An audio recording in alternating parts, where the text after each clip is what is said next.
मैं हैरान हूं इस ऐलान से राधिका जी। अजय वर्मा जी आप बैठे हुए हैं तो मैं उन्हीं से पहले पूछ लेती हूं। अजय वर्मा जी कांग्रेस के नेता हैं, गुलाम मीर, और वो क्या मंच से कह रहे हैं कि सिलेंडर देंगे, सबको देंगे, घुसपैठियों को भी देंगे। इसका क्या मतलब है? मतलब मुस्लिम वोट के लिए कुछ भी करने को तैयार है।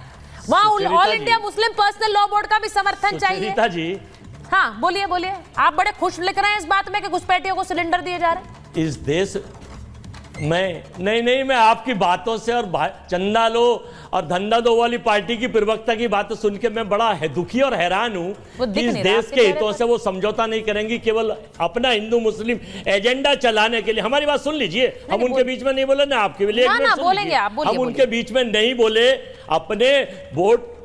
अपनी वोट लेने के लिए और सरकार लेने के लिए केवल हिंदू मुस्लिम, पाकिस्तान हिंदूदाद और शमशान कब्रिस्तान, इसी एजेंडे के तहत ये चलते हैं। मुझे पूछ लीजिए इनसे और ये आप बता दीजिए कि 2014 से 24 तक इस देश में कितने घुसपैठिए आपने रोहिंग्या और घुसपैठिए निकाले, तो कोई जवाब नहीं देंगी, कोई जवाब नहीं देंगी।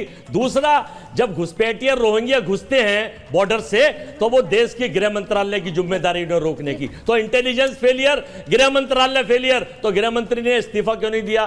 तीसरा, 2024 में या कोई भी चुनाव आता है तब इन्हें घुसपैठिए की तस्वीर और घुसपैठे का एजेंडा और पाठ्यक्रम। अच्छा, आप कह रहे हैं घुसपैठिए देश में कैसे आ गए, इस पर गृह मंत्री इस्तीफा दे। यानी ये मामला आपके लिए इतना संवेदनशील है कि आप कह रहे हैं घुसपैठिए देश में कैसे आ गए, इसमें गृह मंत्री इस्तीफा दे। लेकिन मेरे नेता तो मंच से घुसपैठियों को सिलेंडर देंगे, मेरे नेता तो मंच से घुसपैठियों को फ्री में सिलेंडर बांटेंगे। इससे दिख रहा है कि वो अच्छा, वो है ही नहीं आपके नेता। राहुल गांधी जी अगर कोई बात कहते हैं, खड़गे जी अगर कोई बात कहते हैं, वो आकर प्रचार कर रहे हैं, वहां बुलाया गया उन्हें प्रचार के लिए। सोनिया जी अगर कोई बात कहती है तो वो बात समझ में आती है। बहुत बढ़िया, बहुत बढ़िया। कांग्रेस बहुत बड़ा समुद्र है। मतलब सिर्फ राहुल गांधी प्रचार करे, बाकी नेताओं को घर बिठा दीजिए। फिर बोलिए कि बाकी नेता प्रचार ही नहीं करेंगे क्योंकि बात तो सिर्फ राहुल गांधी की माननी है। ये देखिए नरेंद्र मोदी का जवाब आ गया इस बड़ी खबर पर। चलाइए जरा। नरेंद्र मोदी देश के प्रधानमंत्री ने बोल दिया इस खबर पर। महाराष्ट्र में एमडीए पर प्रधानमंत्री का हमला आया है। झारखंड में कांग्रेस घुसपैठियों के साथ है, पीएम कह रहे हैं। कांग्रेस नेता ने कहा घुसपैठियों को सिलेंडर देंगे। कांग्रेस नेता खुलेआम ऐसी घोषणाएं कर रहे हैं। प्रधानमंत्री कह रहे हैं वो आपके बच्चों के भविष्य के साथ खिलवाड़ कर रहे हैं। ये प्रधानमंत्री की बात आई है। जरा सुनिए एक बात, जरा सुना देते हैं क्या कह रहे हैं, सुनाइए। आज कांग्रेस के एक नेता ने झारखंड में घोषणा की है, आप सुनकर के चौंक जाएंगे। उसने झारखंड में घोषणा की है कि वे सस्ते गैस सिलेंडर हिंदुओं को देंगे, मुसलमानों को देंगे, और आगे क्या कहते हैं, जो घुसपैठिए हैं उनको भी देंगे। आप मुझे बताइए भाई, ये जो घुसपैठियों की आरती उतारते हैं, क्या ऐसे लोगों को देश में कहीं पर भी अवसर मिलना चाहिए? क्या ऐसे लोगों को कहीं पर भी अवसर मिलना चाहिए? अब मेरा सवाल बड़ा क्लियर है। प्रधानमंत्री ने इस पर बोल दिया है घुसपैठियों को सिलेंडर देने की बात मंच से कही जा रही है। अब मैं जरा जल्दी से इस पर एक रिएक्शन चाहूंगी कि क्या हमारे देश की पार्टियों के नेता इस पर क्या सोचते हैं। कांग्रेस की बात आपने सुन ली, आपने बीजेपी की बात सुनी। आ रही हूं राधिका जी आपके पास, अजय जी आपके पास आ रही हूं, लेकिन जरा मुझे बताइए फराज साहब, आप क्या सोचते हैं? आपको लगता है ये सही है मंच से घुसपैठियों को सिलेंडर देने की बात कही जा रही है? सुचारिता जी, देखिए प्रधानमंत्री जी की आपने अभी बात कही, तो बहरहाल प्रधानमंत्री जी हमारे देश के प्रधानमंत्री हैं, लेकिन वो जब मंच से कुछ बोलते हैं तो उनको अब बहुत सीरियसली जनता नहीं लेती है। ह्यूमन राइट्स वॉच की रिपोर्ट पढ़िएगा, उस रिपोर्ट के हिसाब से 2024 में जो लोकसभा के इलेक्शन हुए थे सुचारिता जी, उसमें माननीय प्रधानमंत्री जी ने 173 स्पीचेस दी थी, जिसमें से 110 स्पीचेस मुसलमानों के खिलाफ थी, जिसमें मुजरा, आपका मंगल सूत्र लेकर के मुसलमानों को बांट दिया जाएगा और तमाम चीजें थी। फराज साहब वो सब छोड़ दीजिए, चलिए मैंने मान लिया। नहीं फराज साहब, मैं आपका टेक पूछ रही हूँ। प्रधानमंत्री ने तो अपना टेक दे दिया, उन्होंने बता दिया। बात ही नहीं पूरी करनी। नहीं, उन्होंने अपना टेक दे दिया। मैं आपसे पूछ रही हूँ क्या घुसपैठियों को सिलेंडर देने की बात सही है मंच से कहना? मैं आपका टेक उस पर पूछ रही हूँ ना। अरे मैं ये बोल रहा हूं सुचारिता जी कि अगर घुसपैठिए हैं झारखंड में तो वो क्यों है, किसकी वजह से आए, किसका फेलियर है? वो बॉर्डर की जिम्मेदारी किसकी है? समाजवादी पार्टी की है कि भारत सरकार की है? क्यों आए घुसपैठिए वहां पर? पहला तो सवाल यही उठता है ना। होम मिनिस्ट्री क्या कर रही थी, प्रधानमंत्री जी क्या कर रहे हैं?